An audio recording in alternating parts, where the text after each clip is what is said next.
Hey guys, we're here on a Saturday. We are live. You can see I'm doing this myself. I'm Ryan Amato Painting. Just wanted to jump on today and talk about missed expectations, and also I call it the old switcheroo. Happens all the time. Happens in residential painting. Happens in commercial painting. Basically, what that means is you went out and did the estimate. So I do most of our estimates, not all of them, but probably 80% of them. We go out, we do an estimate, we meet somebody really really nice. I mean, you come back and say, "Wow, that was a great estimate. We were definitely going to win this job. The communication was great. You went over all the expectations."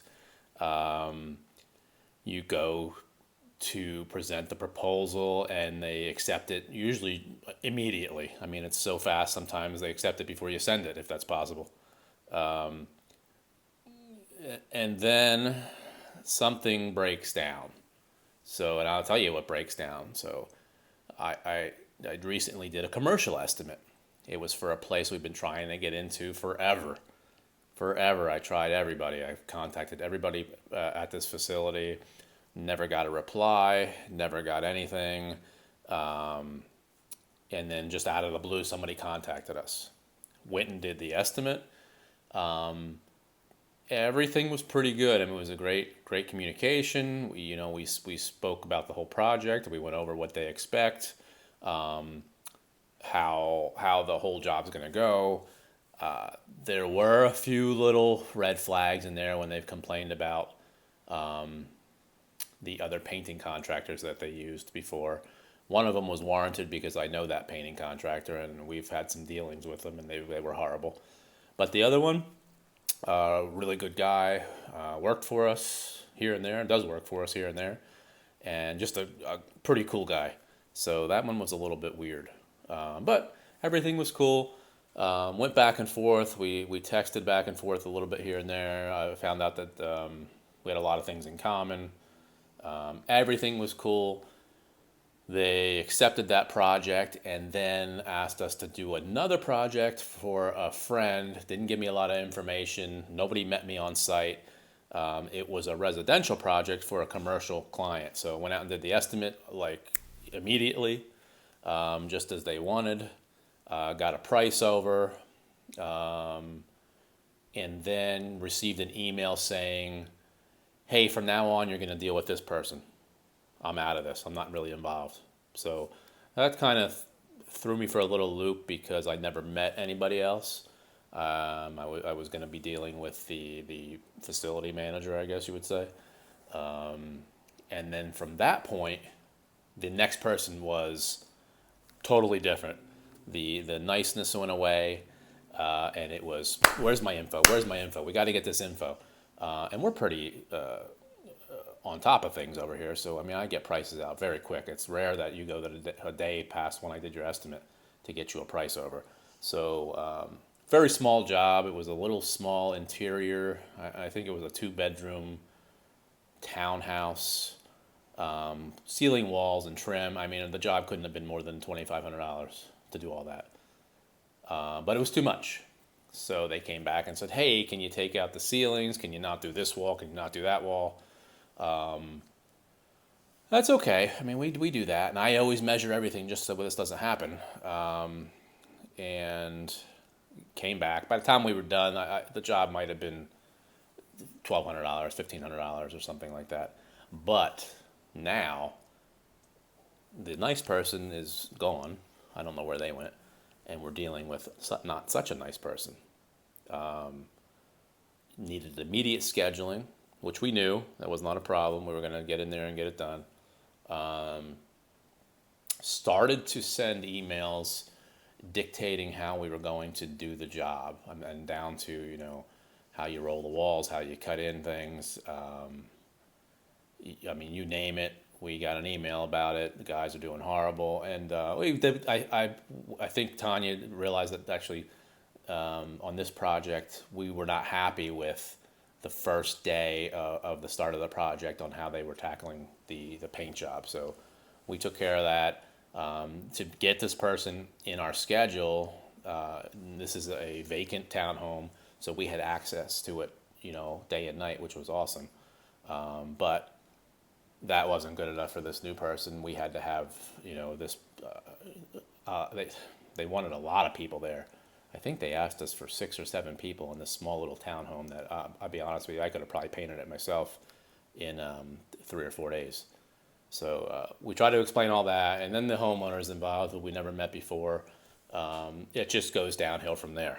So summary is, if you're not meeting the person on the estimate who you're eventually going to work for and who's going to critique your work, you're in a shitload of trouble, usually, because it's not too often that you're going to meet one super nice person on the estimate, and then when you start the job, you're dealing with a totally different person, and they're just as nice. It just doesn't happen for some reason. It's always the reverse. We always meet the highly critiqued, hawk-eyed, nasty person. You know that person. They don't hold the door for you when you're walking into the store.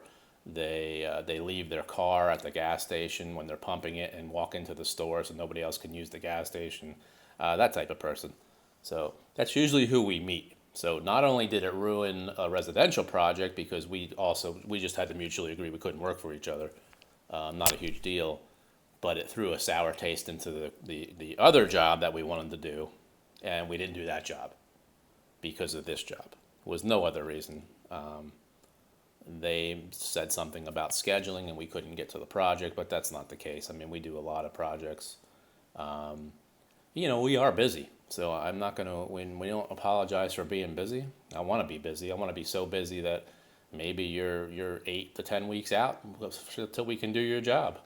We have a lot of painters working for us too. So we're even with that, we're busy. So that's a good thing. You don't want to have a painter who's available right now. Either they had an issue with their scheduling, which is possible, so I shouldn't say that. They could have an issue with their scheduling and they're available right now and have some openings, or maybe they're just starting out. But typically, if they're not busy, what does that tell you? So never apologize for being too busy. We are busy. That's honestly probably a complaint we get a lot, that you're busy. So it takes us time to get to your job. We schedule out effectively and the way we have to. It's usually 4 to 6 weeks out. But for certain circumstances, we will try to get you in as best as we can. So basically, moral to the story, this can happen on facility work. It definitely happens on residential work. I can't tell you how many times I'll go in and meet the husband or the wife or the boyfriend or the girlfriend or the friend and then the other friend, and then the job starts and they're totally gone, and now here's this not so nice person again who just beats you over the head every day of the job. And guys, that doesn't work. Nobody wants to be there. They want to rush to get out of there. And that's the truth. I mean, nobody wants to be berated every day on a job that they love. It just doesn't happen. Nobody wants to put up with it. So you're taking a job that you're already very critical on, and you're putting the pressure and stress down on the painters, who now are going to move faster, and you're probably going to get less quality than you think that you're getting already. It's not going to increase the quality because you're being a pain in the butt. It's just not how people are. Nobody wants to be around anything like that. So I guess for estimators out there, just, watch who you're estimating for. Keep your ears open when they're saying things. That's really all I can say. So I just wanted to jump in here on Saturday and let you know. Remember, we are sponsored by Amato Media. Are you tired of doing your own social media? You don't have time to make content? Trust me, guys, we love it. Preston's heading this up along with myself. We will create and post your social media content, whether that's Facebook, Instagram, Twitter. We'll go in and do your Google My Business, which is super important for you guys, for your contractors. We can take care of all this for you. You just got to give us a chance. Also, where are we at? There I am. We're also sponsored by Trade Thrive. So listen, if you're a contractor, you know how busy you are. You are doing stuff all the time. You're answering emails, you're calling people, you're texting people. How would you like to do none of that and let a program do it for you all? I don't have to do any of my emails. I'll let you in a little secret. My email, I don't answer my email. Number one, I have somebody else answer my personal email and sift through it. But the business email that I use for all my estimates, it's all automated. Rarely do I have to do an email. The only emails I generally do are very short ones. I do video email, but Trade Thrive takes care of everything else for me. I don't do any emails. I don't text anybody. Everything's automated. It seems like it comes from me, and I can sit here. I can sit at the gym. I can do whatever I want to do, and things are still happening. I closed painters out there. I'm not bragging, but I routinely can close $15,000 to $20,000 worth of work and do no work. All I did was the estimate, and Trade Thrive takes care of the rest of it for me. So if you're interested, click on that link that was just on the screen. Make sure you mention us. Trust me, we've tried everything. I've tried every app that's out there, and this is the one that I love. And that's basically it. So don't forget, follow us on Facebook. We're also on Twitter. Obviously YouTube. I'm not going to plunk that up there. You can also check out our blog. I love our blog. I try to write about everything. Everything's always real.